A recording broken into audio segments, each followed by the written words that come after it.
Good afternoon, ladies and gentlemen. This is Phil Chenevert with a fog in the throat.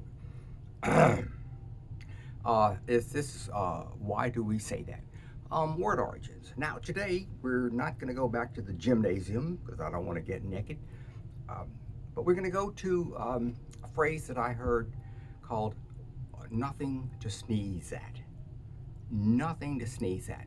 It's an idiom, of course. It makes no sense literally, uh, because when we say that, we're implying that something is more significant than uh, you thought it was. Now, the reason this came to mind was my daughter, who's a nurse, and some months ago now, she was offered by the hospital to come back. She worked in the emergency room, but she left, and they said they offered her some money to come back, and she doesn't want to go back. And she was saying, I don't want to go back, but man, the amount of money they're offering is nothing to sneeze at, which implied that it was it wasn't something that should just be brushed off the table. It was a significant amount of money, honey, money. All right. So, um, why this is the phrase caught to mind? I heard it in the from the people that I exercise with too. But so where did it come from?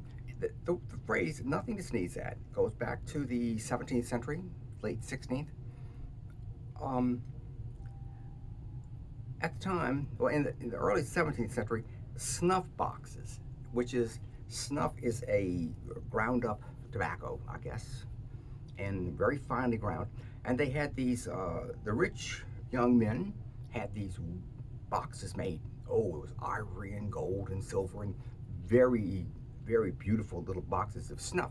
Now, what they did with that snuff in previous years was they would take snuff, put it up their nose, and it would make them sneeze. So it was a deliberate sneeze, and I suppose that brought some joy and pleasure to their house, to their face, to their life. Okay. So this is the context. So the context was that when people were talking, mostly your upper class, your snobby people, and you wanted to imply that someone was inferior to you or someone was probably boring you to death. Larry's talking about, his tulips again. He's told us that story 50 times. You would take your snuff and sneeze in the middle of his conversation to imply that he's so boring or so inferior to you. It was a way of demonstrating that what he's saying is ain't worth listening to. So it got picked up in common conversation that the opposite is it is something to sneeze at would mean it was important enough to talk about. It was more important. That's where that phrase comes from. Nothing to sneeze at. Now, remember, you heard it here, or you can forget it. Actually, nobody really cares. Now, no sneezes were harmed in making this video, and I'm doing very well. My trees are coming along well too. I made a new one today. It didn't come out quite right, but it's nothing to sneeze at. See? I'll try to make multicolored, but it didn't quite come out. I don't like it.